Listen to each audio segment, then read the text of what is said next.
nama saya Laila Priani Hasana Rahab. Saya merupakan dosen program studi gizi Fakultas Ilmu Kesehatan Universitas Tengku Umar.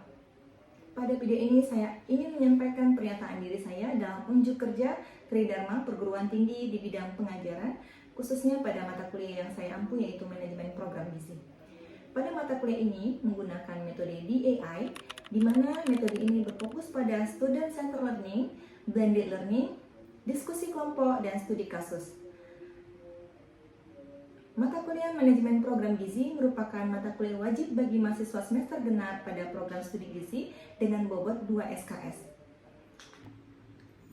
Adapun tujuan pembelajaran dari mata kuliah ini yaitu memberikan pemahaman kepada mahasiswa tentang cara mengidentifikasi dan menganalisis masalah gizi di masyarakat berdasarkan data dan situasi wilayah sebagai dasar penyusunan program intervensi yang efektif.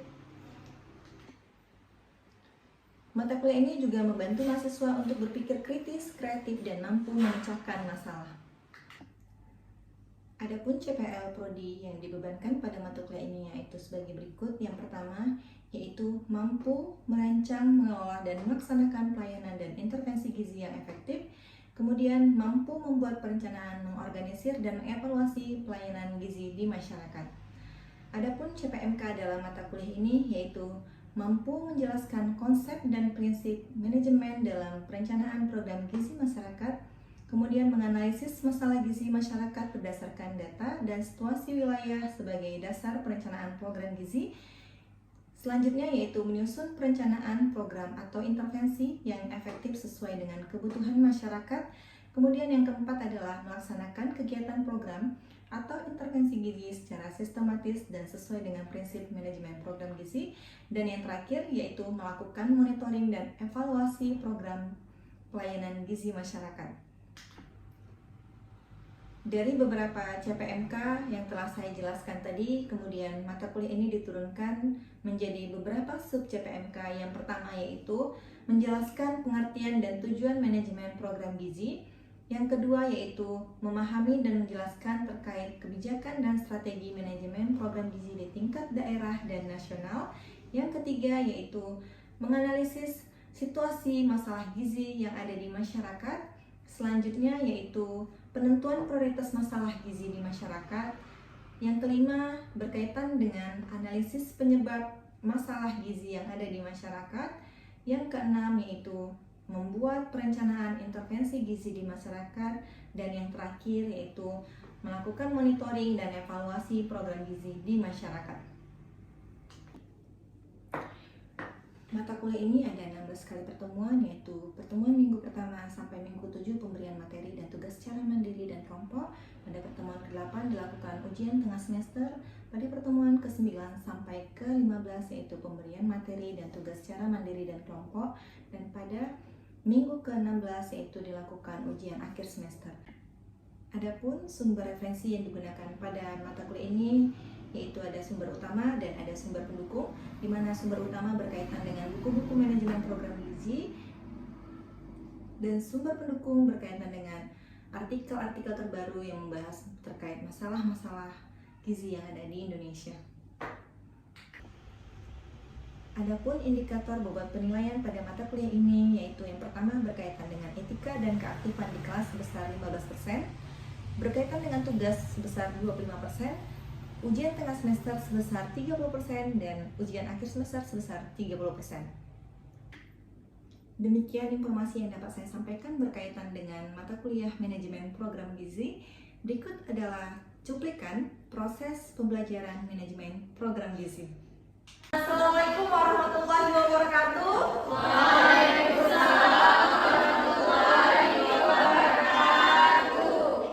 Oke, selamat pagi semuanya.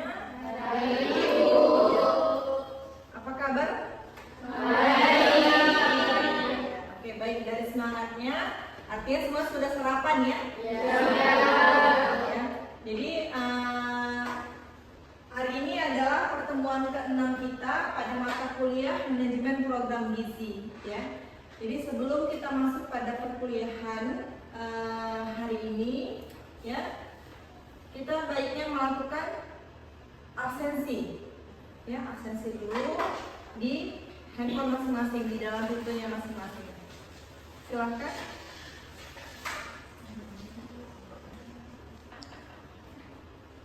Oke, baik, sudah selesai. Ya, sebelum kita masuk ke perkuliahan hari ini, silahkan kita untuk berdoa menurut agama dan kepercayaan masing-masing. Doa dimulai. Oke, baik, doa selesai. Ya, jadi seperti yang saya sampaikan di awal tadi, ya kita adalah hari ini pertemuan ke-6 membahas terkait perencanaan dan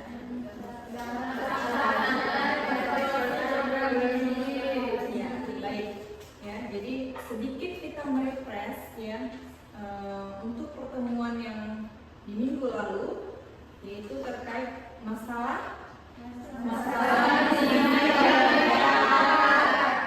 ya. Jadi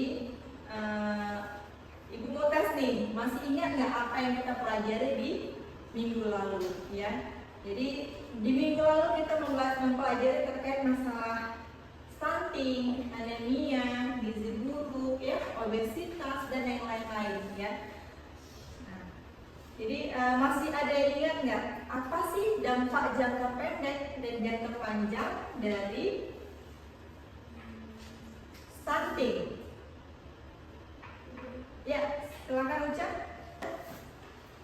Jadi untuk jangka pendek, efek jangka pendek dari stunting itu ada pada gangguan pertumbuhan. Jadi pertumbuhan fisik pada anak stunting itu dapat terhambat. Tinggi badannya itu dari anak seusianya itu lebih pendek gitu. Terus yang kedua itu ada perkembangan fungsi kognitifnya itu dapat terganggu atau terhambat. Kemudian untuk jangka panjangnya itu ada pada saat sekolah ya, pada masa sekolah itu jadi prestasi belajar anak stunting itu dapat menurun gitu. Kemudian kalau misalnya anak stunting tersebut misalnya udah bekerja, jadi produktivitas kerjanya itu udah menurun. Kemudian juga dapat sering terjangkit atau kena penyakit degeneratif gitu. Sudah? Oke, baik, benar sekali ya yang sudah disampaikan Uca. Berikan aplaus kepada Uca. Oke, ya, baik, kita masuk ke materi hari ini yaitu perencanaan, pelaksanaan dan evaluasi program ya. Sebelum kita masuk pada materi ya, Ibu menyampaikan apa sih capaian pembelajaran kita hari ini ya. Jadi capaian pembelajaran yang diharapkan setelah kalian mengikuti perkuliahan hari ini. Yang pertama, nantinya kalian diharapkan mampu mengidentifikasi masalah gizi yang ada di masyarakat ya. Yang kedua, nantinya kalian diharapkan mampu mengetahui, memahami dan menyusun perencanaan program terkait permasalahan gizi yang ditemui di masyarakat secara tepat dan inovatif ya. Artinya adalah diharapkan masalah yang diatasi ataupun intervensi yang diberikan adalah intervensi yang inovatif begitu. Oke? Nah, sebelum kita masuk pada inti dari materi hari ini, kita melakukan pretest terlebih dahulu ya. Jadi seperti yang sudah saya sampaikan di minggu lalu ya, untuk link dari thesis itu sendiri sudah bisa di dalam grup kita begitu ya. Oke, baik, mungkin boleh langsung saja dimulai untuk pretestnya.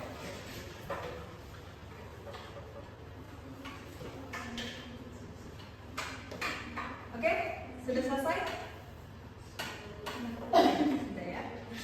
Baik, mudah-mudahan hasilnya diharapkan lebih baik ya nanti di post test begitu ya. Kan ini masih pretest, artinya nanti harusnya ada peningkatan di akhir setelah materi yang disampaikan hari ini begitu ya. Kita masuk perencanaan secara umum ya. Kemudian kita masuk perencanaan program gizi itu sendiri ya.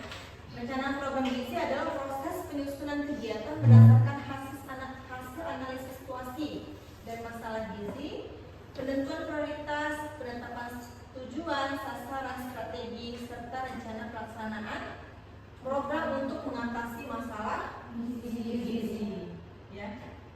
Gizi di Indonesia solid itu terpotong ya. Ya. Jadi dari pemaparan ataupun definisi ini ya, apa yang dapat disimpulkan? seberapa penting sih suatu perencanaan itu?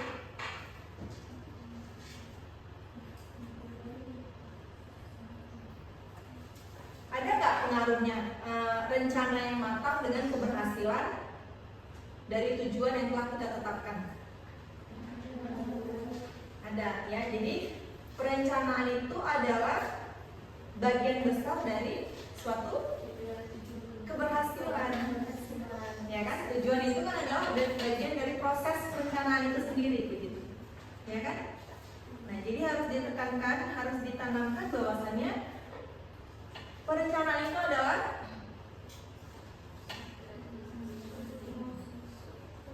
bagian besar dari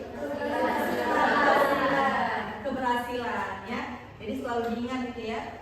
Nah, tidak hanya pada program gizi ya, dalam kehidupan sehari-hari kita juga seperti itu, ya kan? Hal-hal yang perlu kita rencanakan dengan matang ya. Pasti walaupun tidak 100%, tapi tidak kurang dari 50% pasti capaian tujuannya gitu. Paham ya? Oke.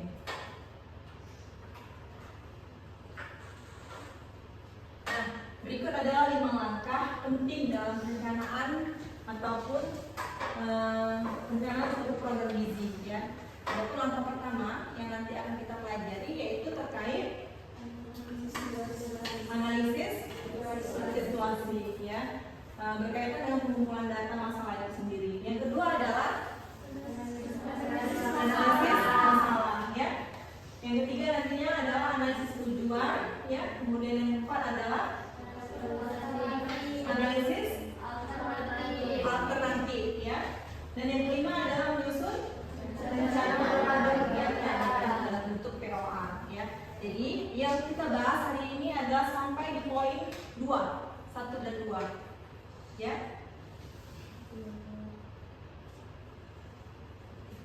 Oke, kita masuk ke pembahasan yang pertama yang yaitu terkait analisis situasi ya. Jadi analisis situasi ini adalah langkah awal ya.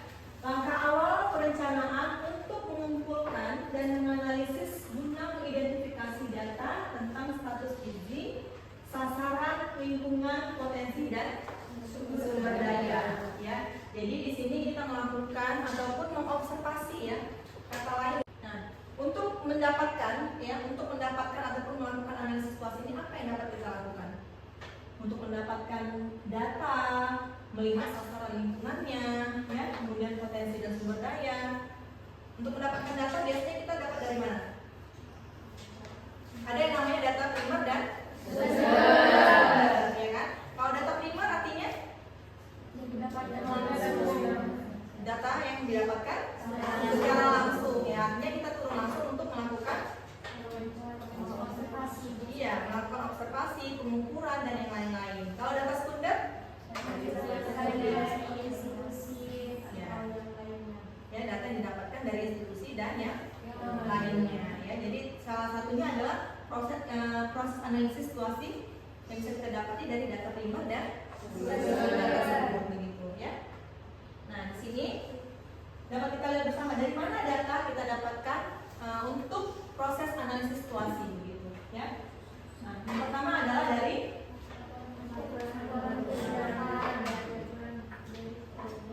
laporan kegiatan ya, program, kemudian puskesmas dan yang lain-lain begitu ya, seperti yang disampaikan oleh temannya tadi ya. Kemudian dari Riskesdas, SKI ya, dan yang lain-lain gitu. Nah, kemudian bisa dilakukan observasi dan wawancara langsung ya. Ini adalah tahapan-tahapan untuk kita mendapatkan data pada analisis situasi. Oke? Kira-kira sampai sini ada yang mau tanyakan? Oke, tidak berarti kita lanjut ya. Kita lanjut ke tahapan yang kedua ya. Nah, ini adalah contoh ya, contoh hasil data yang didapati dari analisis situasi sendiri ya, terkait data demografi, data status ekonomi ya, data fasilitas ekonomi dan yang lain-lain begitu. Nah, kemudian kita masuk ke analisis masalah. Analisis situasi dan analisis masalah itu sama nggak kira-kira? Berbeda. Apa yang membedakan kira-kira? Kalau Ya, secara keseluruhan ya, secara global yang melihat sekitar begitu. Nah, sudah kita dapati secara globalnya terkait situasi ataupun lingkungan yang ada, kita masuk pada analisis masalah. Artinya adalah di sini kita sudah mengkerucut begitu ya, mengkerucut kepada masalah-masalah yang ada, ya kan? Tadi analisis situasi kita udah cari ini, berapa sih data anemia, berapa sih data stunting, begitu, dan yang lain-lain. Nah, itu tahapan di analisis situasi, ya. Nah, sehingga kita dapat ini, oh apa saja yang menjadi masalah. Gitu. Nah, kemudian apa itu masalah? Kan sebenarnya nih, saya lagi ada masalah nih. Apa sih itu masalah kira-kira?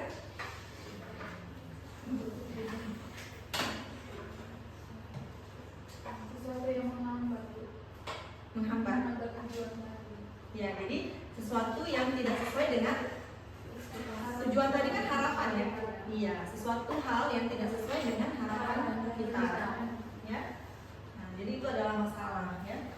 Nah, tadi Ibu ulangi kembali bahwasanya analisis situasi dan masalah itu berbeda. Ya, jadi masalah ini kita lebih merujuk kepada masalahnya yang akan dihadapi begitu ya. Nah, tadi disampaikan oleh temannya, sesuatu hal yang tidak sesuai dengan harapan kita ya. Jadi benar. Nah, keadaan, harapan dan aktual ya. Jadi harapan itu adalah indikatornya berdasarkan standar rata, target dan tujuan ya. Sedangkan keadaan nyatanya ataupun aktual dalam hal ini yaitu berdasarkan hasil wawancara, pengukuran, angket dan observasi, ternyata datanya sangat tinggi, tidak sesuai dengan harapan, makanya terjadi masalah yang akhirnya dinyatakan menjadi masalah. Oke, nah tadi sudah kita dapati apa saja sih masalah yang ada di lapangan, gitu ya kan? Nah, seperti yang saya bahas di awal tadi, semua masalah yang ada di lapangan itu tidak bisa kita intervensi, kita selesaikan saat itu juga, gitu ya. Kita harus melakukan prioritas masalah. Ya, jadi harus kita cari ini prioritas masalah. Ya, itu seperti kita juga ya kan. Kalau misalnya kita sehari-hari nih banyak masalah yang kita hadapi, kan nggak semuanya bisa kita selesaikan, ya kan? Kita harus melihat prioritas, bagaimana sih faktor resikonya, begitu. Mana yang harus lebih duluan saya prioritaskan, begitu.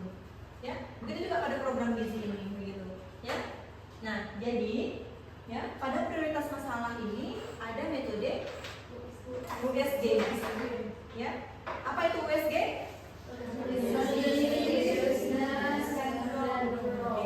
Ya, USG itu adalah urgency, seriousness, dan growth. Ya. Nah, jadi dapat kita lihat bersama di sini urgency dilihat dari tersedianya waktu, ya, mendesak atau tidak masalah tersebut untuk diselesaikan. Ya. Nah, kemudian seriousness. Seriousness ini adalah dilihat dari bagaimana dampak masalah, ya, dampak masalah tersebut terhadap produktivitas kerja, pengaruh terhadap keberhasilan, dan apakah membahayakan ya, sistem atau tidak. Nah, kemudian di growth ya, yang terakhir dalam metode ini yaitu seberapa kemungkinannya isu tersebut menjadi berkembang dikaitkan dengan kemungkinan masalah penyebab isu akan makin memburuk kalau dibiarkan ataupun kalau tidak ditangani begitu. Ya. Nah, jadi nanti ada skala Likert-nya 1 sampai 5 ya, di mana 5 itu adalah nilai sangat besar. Iya, tertinggi. Artinya semakin besar angka yang dituliskan, maka semakin mendesak, semakin besar dampaknya dan yang lain-lain gitu. Semakin tinggi. Ya. Ini adalah yang pertama dia yang perlu ditangani saat ini berdasarkan urgensi, seriousness, dan growth-nya. Oke? Kira-kira ada yang bertanyakan sampai di sini? Kita lanjut? Nah, ya. Jadi tahapannya tadi setelah kita menganalisis situasi, analisis masalah, ya, kemudian kita melakukan prioritas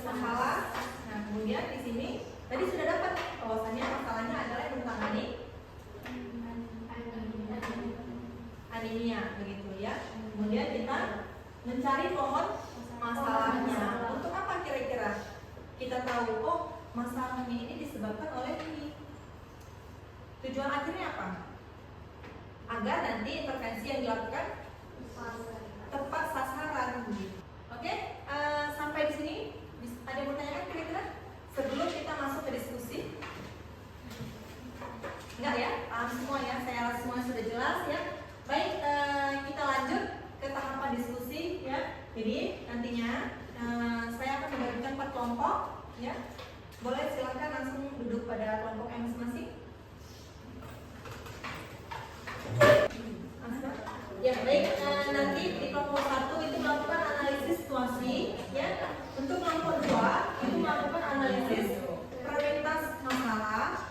Nah, kelompok 3 itu melakukan analisis pohon masalah. Dan kelompok 4 adalah membahas terkait pembahasan hasil analisis secara keseluruhan gitu ya. Nanti Ibu Aca siapa kelompok yang akan maju presentasi ke depan.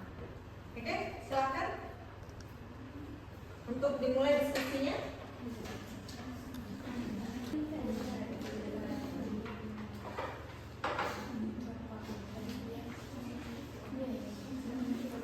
Oke, sudah siap? Kami dari kelompok 2 ingin menjelaskan mengenai analisis prioritas.